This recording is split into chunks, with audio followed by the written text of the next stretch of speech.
করোনার কারণে ধারাবাহিক কমছে পণ্যের আমদানি। চলতি অর্থবছরের 4 মাসেই আমদানি কমেছে প্রায় 13 ভাগ। অভ্যন্তরীণ বিনিয়োগ ও চাহিদা কমে যাওয়াই এর কারণ বলে মনে করছেন অর্থনীতিবিদরা। তারা বলছেন, এই অবস্থা দীর্ঘায়িত হলে অর্থনীতিতে এর ক্ষতিকর প্রভাব আরও বাড়বে। তাই সংকট মোকাবেলায় প্রণোদনা প্যাকেজ বাস্তবায়নের পাশাপাশি গ্রামীণ অর্থনীতিতে গুরুত্ব দেওয়ার পরামর্শ তাদের। দ্বিতীয় দফায় করোনার প্রভাব বাড়তে শুরু করেছে ইউরোপ, আমেরিকা সহ বিশ্বের বিভিন্ন দেশে। এ অবস্থায় বিশ্ব বাণিজ্যে স্থবিরতা তৈরি হওয়ায় পণ্য আমদানিতেও জটিলতা তৈরি হয়েছে। তাই দেশে কমেছে মূলধনী যন্ত্র, শিল্পের কাঁচামাল সহ বিভিন্ন পণ্যের আমদানি। বাংলাদেশ ব্যাংকের তথ্য মতে জুলাই থেকে অক্টোবর এই 4 মাসে মোট আমদানির পরিমাণ দাঁড়িয়েছে $1578 কোটি, যা গত বছরের চেয়ে 13% কম। দেশের রপ্তানি খাতের প্রধান পণ্য তৈরির পোশাকের মূল কাঁচামাল তুলার আমদানিও কমেছে 24 ভাগের বেশি।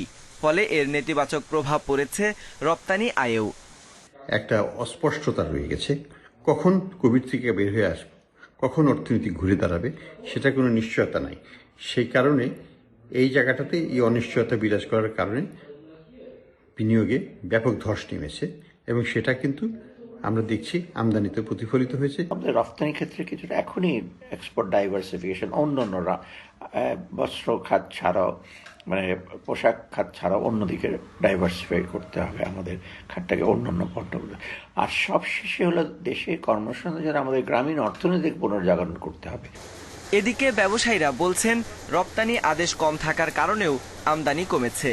করোনার দ্বিতীয় ধাপ সামাল দিতে তাই সরকারি সহযোগিতা অব্যাহত রাখার দাবি তাদের। উত্তরণের জন্য আমরা যেমন চেষ্টা করছি, বাইরেও নিশ্চয়ই চেষ্টা করছে। সেখানে সারা বিশ্বেই কিন্তু একই অবস্থা চলছে। এখানে বিভিন্নভাবে সরকার আমাদেরকে যে সহযোগিতাগুলি করছে, আমাদের ধারণা এই সহযোগিতাগুলি আমাদেরকে আরো বাড়িয়ে দিতে হবে।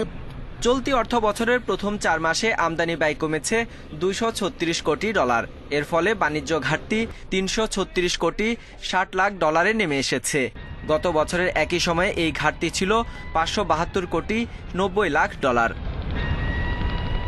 Sohel Rana, Independent News, Dhaka.